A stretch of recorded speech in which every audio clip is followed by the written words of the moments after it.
tensiones alrededor de la situación en Ucrania y sus potenciales consecuencias hacen evidente lo que tan claramente se ha señalado the distintas situation very maneras. clear, as the Secretary General Reemplazar has la diplomacia stated. por la confrontación Replacing implicaría diplomacy by dar confrontation un gran would be salto al to vacío. take a dive Es over a hora de cliff. refrendar The los time has esfuerzos come en un to solo camino, endorse el de la efforts channeled in distensión, one single la direction, diplomacia y détente, el diálogo. diplomacy Gracias, and presidente. dialogue. Thank you, Mr. President.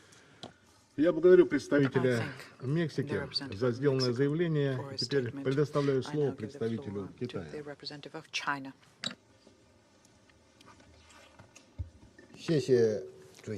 I thank you, Mr. President. Mr. President, I thank you for presiding over today's meeting. My thanks also go to USG Rosemary DiCarlo, Ambassador Mikko Kinnunen, Special Representative of the OSCE Chairperson in office, and Ambassador Khalid Shevik, Chief Monitor of the OSCE Special Monitoring Mission, for their briefings. I also listened carefully to the remarks made by Ms. Tatiana Mountain.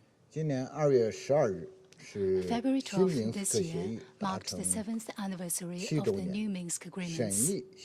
Consideration of the implementation of the new Minsk Agreements is the subject of this Council meeting. Universally recognized, the agreements is a fundamental and binding political document for the settlement of the Ukraine issue, and was unanimously endorsed by the Security Council in its resolution 2202. Therefore, it deserves complete and effective implementation by all the parties concerned. Regrettably, however, to date, the majority of the agreement's provisions have yet to be truly implemented. New ceasefire violations have occurred on the line of contact. China believes that the effort to resolve the Ukraine issue must, after all, go back to the starting point, that is, the implementation of the new Minsk Agreements. We hope that all parties concerned will take a constructive posture, resolve through dialogue and consultation whatever differences that may arise in the implementation of the agreements, and draw up a roadmap and timetable to implement the agreements to the letter without delay, so as to pave the way for a political solution to the Ukraine crisis. Mr. President, as to the tensions on the eastern frontier of Ukraine, China believes that in the current context, all parties concerned should let reason prevail, adhere to the overarching goal of a political solution, and refrain from any act that may provoke tensions or embellish the discourse about the crisis. The parties should fully consider each other's legitimate security concerns and show mutual respect, and on such a basis, properly resolve their differences through equal-footed consultations. China supports all efforts conducive to easing the tensions, and notes the Russian Federation's recent diplomatic engagement with France, Germany, and other European countries at the leadership level. A negotiated, balanced, effective and sustainable European security mechanism will provide a solid foundation for lasting peace and stability across Europe. We trust that European countries will take independent and strategic decisions in line with their own interests. In his most recent public appeal, Secretary General Guterres said, quote, "There is no alternative to diplomacy. All issues, including the most intractable, can and must be addressed and resolved through diplomatic frameworks." End quote. We support the SG's good offices aimed at reducing tensions. We also subscribe to the SG's views. Mr. President, everything happens for a reason. NATO's 是处理当 enlargement 前围 is an 绕乌克 issue 兰问 that 题 cannot 紧张 be 局势 bypassed 绕不开 when 的问 dealing 题。 with the current tensions 冷 related 战结 to 束 the 后， Ukraine issue. 北约一再 NATO's 扩张， continuous 与维护 expansion 共同 in the 安全 wake 的 of the 时代 Cold 潮 War 流 runs 背道 counter 而 to 驰 the。 trend of our times, that 一 is 国 to 安全 maintain 不 common 能以 security. 损害他国 One 安全 country's 为 security 代价， cannot be obtained 地 at the 区安 expense 全 of another 更 country's 不能以 security. 强 By 化 the 甚 same 至扩 token, 张军事 regional 集团 security 为保 cannot be 障。 guaranteed through 这一 muscling 点 up or even 在欧洲地 expanding 区 a 适用， military bloc. 在世界 This 其他地 applies 区 as much 同 to the 样适用。 European region as to other regions 个别 of 国 the 家 world. 抱着冷战 There's 思维 one 不放， country that 说一套 refuses to 做一套， renounce its Cold War 为了谋 mentality. 求 It 绝 says 对 one 军事 thing 优 and 势， does another. 在亚 In 太 order 地 to 区 seek 拉 absolute 帮 military 结伙， superiority, 搞 it 一 has been 些 planning up 三 in 边、 the Asia 四边的 Pacific 小 region, 圈子， creating some 刻意 trilateral 挑起 and 对抗。 quadrilateral small circles or cliques 这种做 bent 法 on 只 provoking 会给亚太地 confrontation. 区带来 What it 分 is 裂 doing 和 would 动荡， only throw the Asia 严重 Pacific 威 into 胁亚 division 太地 and 区 turmoil 和 and 平与 seriously 安全。 threaten the region's peace 其 and 结果 stability 既 to 损 the 人， detriment of the 也不利己。 countries in the region while gaining 中方 nothing 敦 for 促有关 itself 国家 either. 吸取 China urges 历 the 史教 countries 训， concerned 秉 to 持 learn 共 from 同、 history, 综合、 subscribe to the 合 notion 作、 of 可 common, 持续的安全 comprehensive, 观， cooperative, 坚 and 持通 sustainable 过对话协 security, 商 adhere to 增 the 进互 approach 信， of enhancing 解 mutual 决争 trust 端， and settling 多做 disputes 有 through 利于 dialogue 世界 and 和平 consultation, 与 and do 地区 more 稳 to 定的 contribute 事。 to world peace and 我 regional 谢谢你， stability. 主席先生。 I thank you, Mr. President. Я благодарю представителя Thank Китая за the сделанное representative of заявление China for his и предоставляю statement. слово I now give the представителю floor Албании. to the representative of Albania. Mr. President, I thank the USG Di Carlo, Ambassadors Kinnunen and Cevic for their briefing. We welcome the high-level participation in this meeting. Let me first express our gratitude to the OSCE Special Monitoring Mission to Ukraine, which continues to work in a volatile and unpredictable environment, and as we heard from Ambassador Cevic, under multiple challenges and restrictions. We must continue to support the women and men of the monitoring mission, their tireless efforts in contributing to reducing tensions and fostering peace, stability and security, and to monitoring and supporting the implementations of all OSCE principles and commitments throughout Ukraine. Mr. President, Albania supports the implementation of the Minsk Agreement. We reject any pressure on Ukraine to implement Minsk Agreement according to one-side interpretation. Albania expresses its full support for the rights of minorities in Ukraine and anywhere else. Minorities should enjoy their rights and participate actively in the social and political life of the country where they live. This must be part of overall commitments to equally serving all the population and building an inclusive and democratic society. Yet, as we have seen more than once, problems start when minorities are intentionally instrumentalized to create dysfunctional states. Asking for executive powers for Russian minorities in Ukraine means nothing less than taking control of the decision-making power in Kiev to dictate foreign, security and defense policies and undermine democratic processes. We should not accept such policy of fabricating dysfunctional states, not in Ukraine, not anywhere else. In this very context, we are deeply concerned by the Russian parliament call for the recognition of independence and sovereignty of parts of the territory of Ukraine. Here we are with the stereotype playbook that we have seen in Georgia in 2008. If taken, such decisions would have no legal validity. They are against international law, they are against UN Charter. They run totally against the substance of the Minsk agreements. Mr. President, we continue to be alarmed by the very large-scale, unprovoked and unjustified Russian military build-up in and around Ukraine and in Belarus. The much-claimed withdrawal of some of the troops stationed there is not verified, and credible reports indicate the contrary. A further reinforcement with active combat troops and weapons, which reportedly now number 150,000. This continued and reinforcing military surrounding is a Damocles sword over the government and people of Ukraine. It instigates fear to the population. It frightens the domestic and foreign investors and seeks to bring the economy into collapse and the country to its knees. The decision to partially block the Black Sea and the Sea of Azov and the Kerch Strait under the pretext of holding regular naval exercises only adds to this strangulation effort. Further, the most recent reports of heavy shelling from the occupied territory in Donbass only reinforce the worries about the pretext to start executing a long and carefully designed scenario. In this context, let me reiterate our firm position in support of the sovereignty, territorial integrity of Ukraine within its internationally recognized borders. We demand the removal of the occupying troops from the occupied territory. We condemn the illegal annexation of Crimea and its military support to the separatist forces in the country.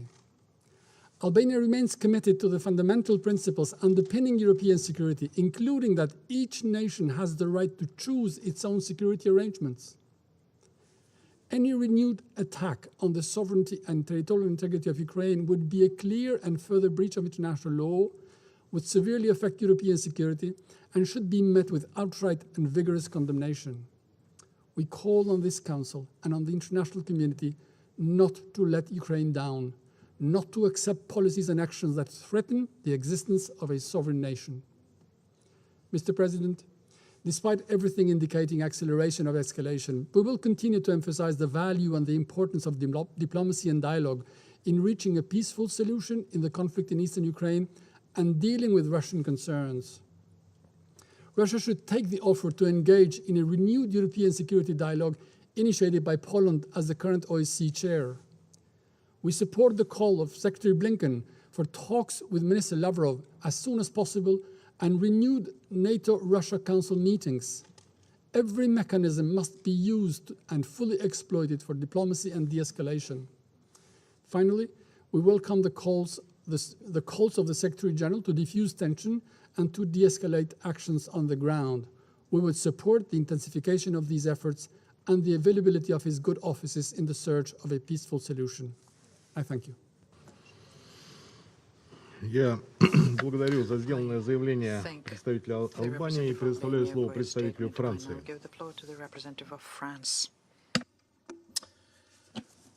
Monsieur le Président, je remercie la secrétaire générale adjointe pour les affaires politiques, le représentant spécial de la présidence en exercice de l'OSCE en Ukraine et le chef de la mission spéciale d'observation de l'OSCE en Ukraine pour leur présentation. La mise en œuvre des accords de Minsk ne saurait être considérée de manière indépendante de la situation aux frontières de l'Ukraine où les tensions ont atteint ces derniers jours un niveau sans précédent en raison du renforcement de l'activité militaire russe. La France a mené des efforts continus avec ses partenaires au cours des dernières semaines pour la désescalade et le dialogue. Notre position est fondée sur deux piliers. Premièrement, l'accumulation de capacités militaires considérables à la frontière d'un État voisin constitue un comportement menaçant et inacceptable, et ce, d'autant plus que la Russie a déjà porté atteinte à la souveraineté et à l'intégrité territoriale de l'Ukraine dans le passé. Toute nouvelle agression aurait des conséquences massives et un coût sévère pour la Russie. Les Européens sont unis et ils sont prêts à agir en coordination avec tous leurs partenaires à ce sujet. Deuxièmement, la France est convaincue que la désescalade est possible par le dialogue et par la diplomatie. C'est le sens des efforts menés par le président Macron en coordination avec le chancelier allemand. Nous sommes prêts à engager ce dialogue. Non seulement s'agissant du conflit dans le Donbass, c'est le travail que nous menons au sein du format Normandie, mais également sur les questions de sécurité et de stabilité en Europe, dans le respect des principes fondamentaux établis par la Charte des Nations Unies et dans les documents fondateurs de l'OSCE, que sont l'acte final d'Helsinki et la Charte de Paris pour une nouvelle Europe. À cet égard, nous soutenons pleinement le processus lancé par la présidence polonaise de l'OSCE en vue d'un dialogue renouvelé sur la sécurité européenne. Je souhaite maintenant revenir à la mise en œuvre des accords de Minsk qui mobilisent la France et l'Allemagne depuis 2015. Les efforts se sont poursuivis au cours des dernières semaines au sein du format Normandie. La réunion de Paris le 26 janvier a permis d'exprimer à nouveau le soutien de toutes les parties au respect inconditionnel du cessez-le-feu. Il convient d'aller plus loin, ce qui n'a malheureusement pas été possible lors de la réunion du 10 février, et d'enregistrer enfin des progrès concrets dans la mise en œuvre du paquet de mesures de Minsk dans toutes ses dimensions, c'est-à-dire sécuritaire, humanitaire et politique. La France a la ferme conviction que les accords de Minsk constituent le cadre adapté à la poursuite du dialogue et qu'ils laissent l'espace nécessaire à la définition de solutions concrètes mutuellement acceptables, notamment au sein du groupe de contact trilatéral. Nous appelons les parties à s'abstenir de toute déclaration ou mesure allant à l'encontre de la mise en œuvre de ces accords. Nous exprimons à ce titre notre préoccupation au sujet de l'adoption par la Douma d'État de la Fédération de Russie d'une résolution appelant à reconnaître les territoires séparatistes d'Ukraine. Si elle venait à être promulguée, cette résolution constituerait une violation assumée de la souveraineté et de l'intégrité territoriale de l'Ukraine par la Russie et une remise en cause fondamentale des accords de Minsk. Nous saluons également le rôle de la mission spéciale d'observation de l'OSCE en Ukraine, qui joue un rôle essentiel dans les efforts de désescalade. Elle est les yeux et les oreilles de la communauté internationale. La France, tout comme l'Allemagne, maintiendra ses ressortissants déployés sur le terrain afin que la mission reste opérationnelle pendant cette période critique.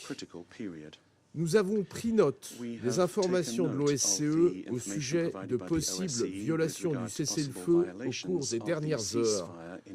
Nous souhaitons que de manière systématique, la mission spéciale puisse établir les faits de manière impartiale.